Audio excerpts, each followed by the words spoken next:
Hello दोस्तों, नमस्कार। आज हम आप लोगों से बात करेंगे।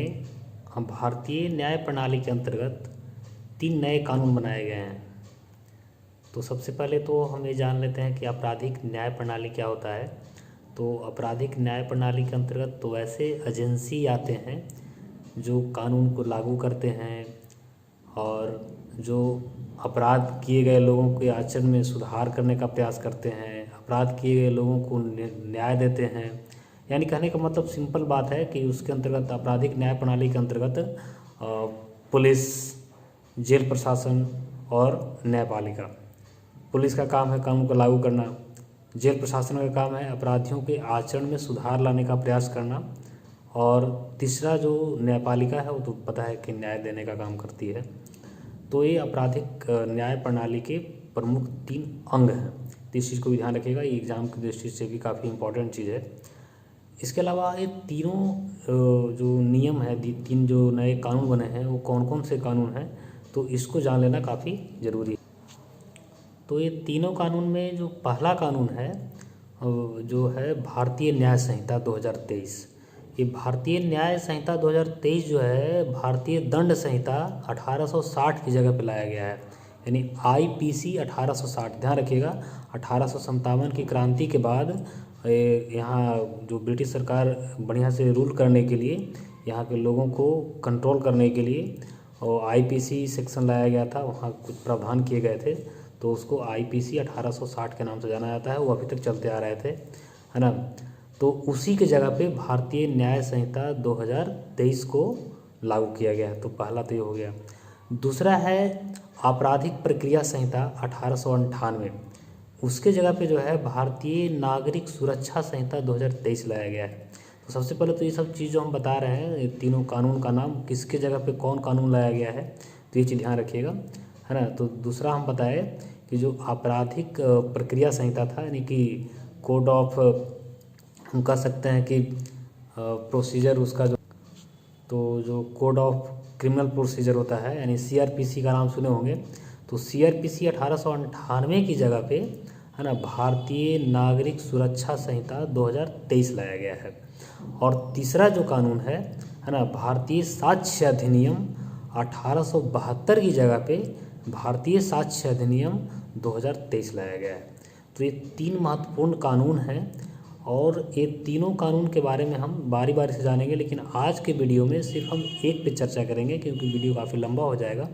तो इसलिए इसमें जो भारतीय दंड संहिता, यानी भारतीय न्याय, जो आपका इंडियन पिनल कोड आईपीसी था, आईपीसी 1860 था, उसके जगह पे भारतीय न्याय संहिता 2023 लाया गया है। अच्छा, इसमें एक चीज़ और बता दें हम कि जो तीनों कानून के नाम हैं वो हिंदी में ही रखे गए हैं। हालांकि इस पे दक्षिण भारत के कुछ राज्य जो है विरोध भी अपना किए थे कि नाम इंग्लिश में होना चाहिए, क्योंकि कानूनों का नाम मोस्टली इंग्लिश में ही होता है, उसको बाद में हिंदी किया जाता है। लेकिन इसका इंग्लिश नेम हिंदी, मतलब हिंदी नेम को ही इंग्लिश किया गया है। इसे भारतीय न्याय संहिता है, तो इसको हिंदी इंग्लिश में भी भारतीय न्याय संहिता ही लिखा जाता है, यानी इसको हम शॉर्ट में BNS कहते हैं, BNS 2023। तो ये भी एक इम्पॉर्टेंट चीज़ है। इसके अलावा सबसे पहली बात यह है कि ये जो तीनों कानून हैं वो इस पर राष्ट्रपति अपना साइन कब किए। तो राष्ट्रपति महोदया द्रौपदी मुर्मू जी जो हैं 25 दिसंबर 2023 को इस पर अपना साइन की। और साइन करने के बाद आपको पता है कि किसी भी कानून पे राष्ट्रपति का साइन होते ही वो कानून बन जाता है। तो आपको ये चीज़ मालूम हो गया। तो अब हम बारी बारी से बात करेंगे। इसमें पहले हम बात करेंगे भारतीय न्याय संहिता जो 2023 है, इस पे इसके क्या क्या प्रावधान है, तो इस पे हम बात करेंगे आगे।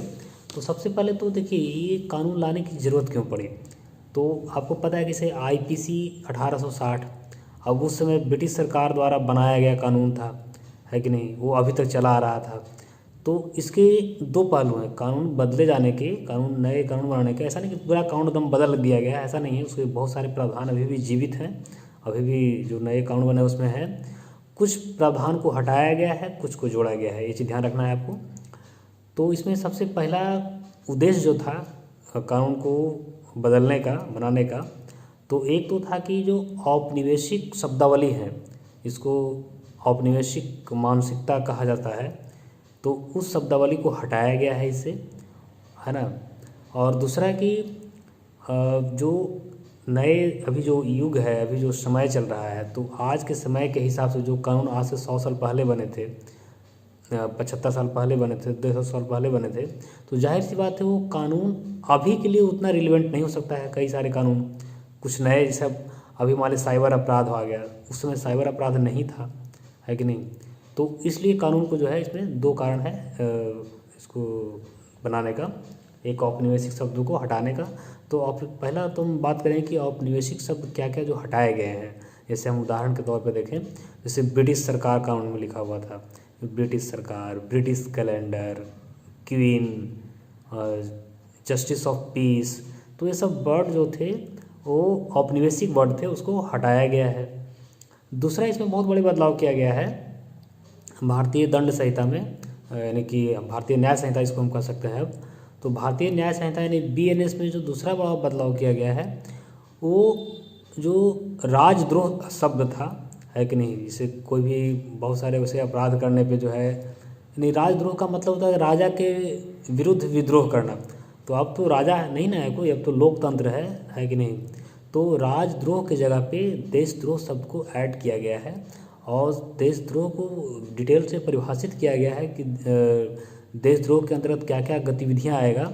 तो देशद्रोह में जैसे अलगाववादी गतिविधियां हो गया, जैसे अगर कोई नागालैंड का व्यक्ति, नागालैंड का कोई आदमी अगर बोले कि हम अलग राष्ट्र बनाएंगे, है कि नहीं। कोई जम्मू कश्मीर का व्यक्ति बोले कि हम अलग राष्ट्र बनाएंगे भारत से हट करके, या कोई छत्तीसगढ़ का नक्सलवादी प्रभावित एरिया वो बोले कि भाई हम भारत सरकार के या संविधान के कानून को नहीं मानते हैं, हमारा अपना कानून है, हम नहीं मानेंगे वो, तो ये सब, और तो ये सब अलगाववादी गतिविधियों के अंतर्गत आएगा, और उस पर देशद्रोह का चार्ज लग सकता है वैसे व्यक्ति पे जो इस तरह की बातें करेगा। इसके अंतर्गत जैसे अलगाववादी गतिविधियाँ हो गया, सशस्त्र विद्रोह हो गया, है कि नहीं। इसके अलावा और भी जैसे विध्वंसक गतिविधियाँ हो गया, जैसे कहने का मतलब है कि जिससे काफ़ी बुनियादी ढांचों का नुकसान हो जाए, तो ये सब जो है देशद्रोह के अंतर्गत आएगा। तो ये दूसरा प्रावधान जो है बहुत इंपॉर्टेंट, जो आपको समझना है वो समझिए। इसमें तीसरा एक बहुत बड़ा बदलाव किया गया है कि जो आतंकवाद है उसको विस्तृत रूप से परिभाषित किया गया है, उसको डिटेल किया गया है कि आतंकवादी कृत्य के अंतर्गत क्या क्या आएगा, है कि नहीं। तो सबसे पहले तो देखिए आतंकवादी कृत्य के अंतर्गत क्या क्या आएगा उसको डिटेल से समझिए। जैसे अगर देश की एकता, अखंडता और सुरक्षा के लिए अगर कोई खतरा उत्पन्न करता है तो उसको आतंकवादी कृत्य माना जाएगा। इसके अलावा विस्फोटकों के माध्यम से अगर बुनियादी ढांचा को नष्ट किया जाता है तो उसको भी आतंकवादी कृत्य माना। जैसे कोई अगर बम विस्फोट करके कोई रेलवे स्टेशन को उड़ा दे, सरकारी स्कूल को उड़ा दे, तो ये सब जो है आतंकवादी कृत्य के अंतर्गत माना जाएगा। इसके अलावा अगर हम और बात करें, अगर मान लीजिए कि कुछ वैसे काम करे बाज़ार में जा करके जो है, जिससे लोगों में दहशत पैदा हो जाए, लोगों में डर की भावना पैदा हो जाए, है ना, तो उसको भी जो है आतंकवादी कृत्य के अंतर्गत माना जाएगा। इसके अलावा और भी क्या माना जाएगा, इसमें और भी चीज़ जोड़ा गया है, जैसे आर्थिक सुरक्षा को भी जो है आतंकी कृत्य के अंतर्गत शामिल किया गया है। अब देखिए आर्थिक सुरक्षा क्या है, जैसे आप जाली नोट चला रहे हैं, जाली सिक्का चला रहे हैं, तो इसको जो है आर्थिक सुरक्षा की दृष्टि से खतरा माना गया है कि नहीं। इससे भारत की अर्थव्यवस्था को नुकसान पहुंचेगा, तो इस चीज़ को भी जो है आतंकी कृत्य के रूप में शामिल किया गया है। इसके अलावा जैविक हथियार का उपयोग करते हैं, अगर कोई ऐसा विषैला गैस जो है कहीं छोड़ दिया जाए जिससे लोग मर जाए या लोग गंभीर रूप से घायल हो जाए, तो उसको भी आतंकी कृत्य के रूप में शामिल किया जाएगा। तो ये सब चीज़ आपको समझनी है कि आतंकी कृत्य को काफ़ी डिटेल से परिभाषित किया गया है कि आतंकवादी कृत्य में क्या क्या आएगा। इसके अलावा फिर संगठित अपराध को भी परिभाषित किया गया है कि संगठित अपराध में कौन कौन से अपराध को संगठित अपराध के रूप में जो है शामिल किया गया है। तो संगठित अपराध में जैसे अपहरण हो गया, डकैती हो गया, साइबर अपराध हो गया, कॉन्ट्रैक्ट किलिंग हो गया, ज़मीन पे कब्जा हो गया, वित्तीय घोटाला हो गया, तो ये सब मानव तस्करी हो गया, महिला तस्करी हो गया, तो ये सब कार्य जो है आपके संगठित अपराध की श्रेणी में आएंगे। और ये सब चीज़ों के लिए ध्यान रखिएगा, आतंकी कृत्य, संगठित अपराध के लिए बहुत कड़े प्रावधान किए गए हैं, बहुत कड़े सज़ा के प्रावधान किए गए हैं, है ना। इसके अलावा आप लोग कई बार सुनते होंगे मॉब लिंचिंग यानी भीड़ द्वारा जो हिंसा होता है कि नहीं, इसको भी बहुत स्पष्ट रूप में परिभाषित किया गया है और इसके लिए कड़े सज़ा का प्रावधान किया गया है।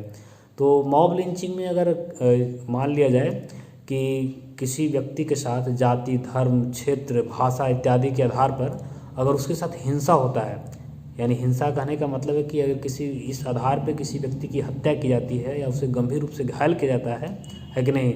और ये इसमें शामिल कितने लोग हो सकते हैं, तो 5 या 5 से अधिक लोग। अगर इसे आप कहते हैं ना उन्मादी भीड़ द्वारा ये कर दिया गया, तो अब भीड़ भी बचने वाला नहीं है। अगर भीड़ भी कोई इस प्रकार का अपराध करेगा तो भीड़ को भी सज़ा हो सकती है। भीड़ भी जो है अब न्याय के दायरे में आ जाएंगे। पहले था कि भीड़ का कोई रूप स्वरूप नहीं होता था, अपराध करके निकल लेते थे, लेकिन अब जो है भीड़ भी बच नहीं सकता है। तो ये चीज़ शामिल किया गया। यानी मॉब लिंचिंग के लिए भी जो है 7 साल से लेकर के मृत्युदंड तक का सज़ा का प्रावधान किया गया है मॉब लिंचिंग के लिए, है ना। इसके अलावा महिलाओं की सुरक्षा पर भी विशेष ध्यान दिया गया है। महिलाओं की सुरक्षा की बात करें तो उसके लिए क्या क्या किया गया है, ध्यान रखिए। अगर नाबालिग लड़की के साथ, है कि नहीं, अगर सामूहिक दुष्कर्म होता है तो उसके लिए मृत्युदंड का सज़ा का प्रावधान किया गया है।